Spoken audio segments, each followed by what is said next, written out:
different from every side. Facade articulations all on the elevations. If we pull this one off, it'll be amazing.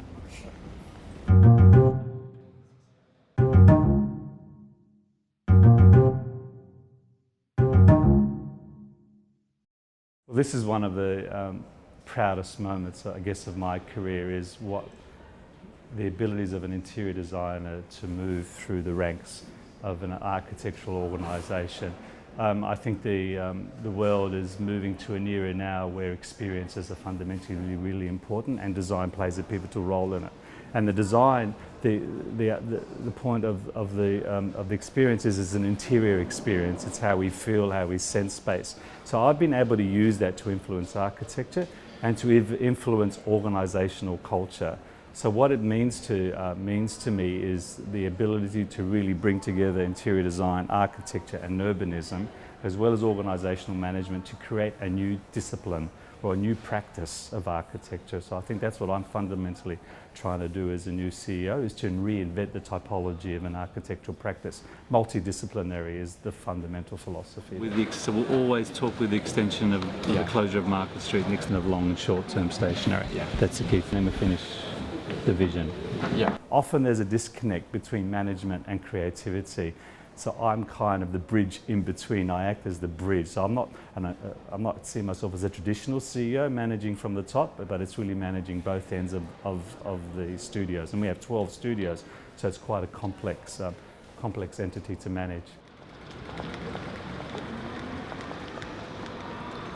We, as Australians, just head out and go and form engagements and relationships with clients and developers across the world. Now, what we're doing now, what I think is important, is almost now to jettison the Australianness, because we're all citizens of the world. This is where there's a fundamental success of our organisation. We've stopped being known as an Australian company and are truly a global company, or citizens of the world, through our ventures into our 12 studios. So it starts from brick, metal to glass. Yeah.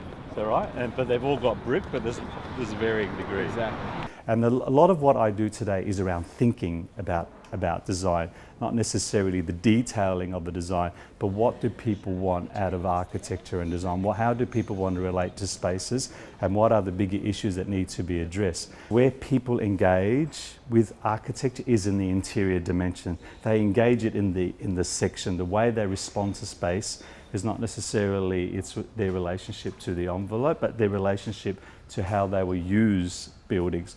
I've on a couple of projects, for example, the NAB headquarters, we redesigned that building around the organisation. It wasn't a classical case where an interior designer gets a finished space and designs around it. We were actually able to manipulate the space for the benefit of the organisation. So every building in the 21st century can be reinvented around the organisation. There should be no standard formula for a building. Cities, for me, are not necessarily about the skyline.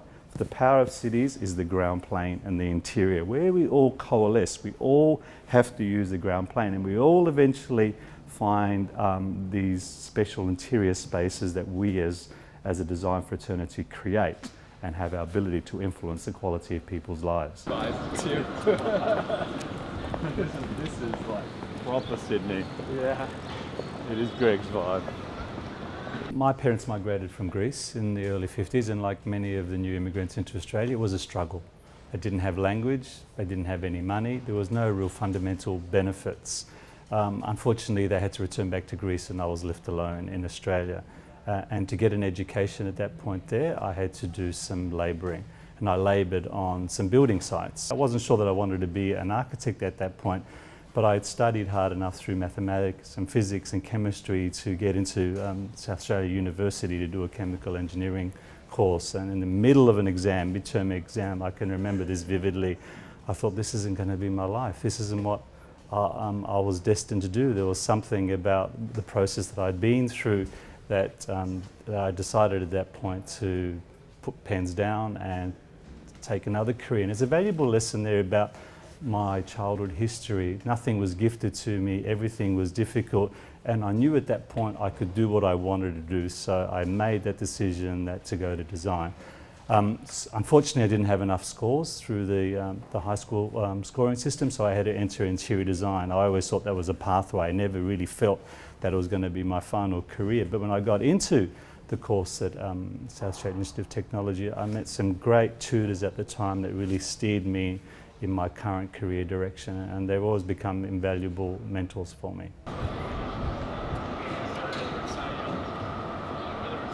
This has been a continuous story of my life. Keep moving on, never being settled to where what I thought was going to be the destiny. So I can remember I bought a $35 ticket on a Greyhound bus and went across the desert and landed in Melbourne.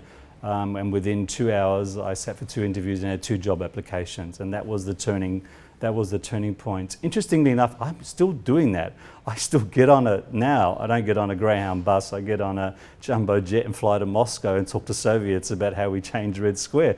But it's still the same ethos. It's still the same entrepreneurialism, and I think that's what design is fundamentally to me. It's more than just the creative. It's how entrepreneurial we are as designers to make things happen, to change the quality of our built environment. I studied architecture at night school when I was with Woods Bagot. I didn't have the opportunity to take time off work, and it was done as a special course and a special project. So I'd spend every evening after I finished a day's work. And I'm currently doing the same thing with urban design and master planning, going through that process as well. So there's an element of continual learning in design. That's what's fascinating about our profession. And I've seen a lot of interior designers come and go over my era, and one's ability to keep reinventing oneself, not to understand what type of projects you're going to be doing in the future, how they're going to morph and change, is really intoxicating.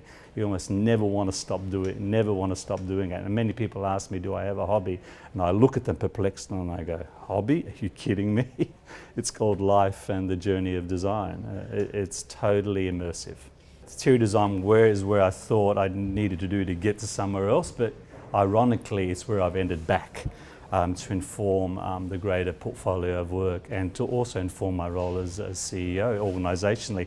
How can I use everything I've learnt from interior design to architecture to urbanism to change the culture of a studio, and in our case many studios, and to change the lives of many people.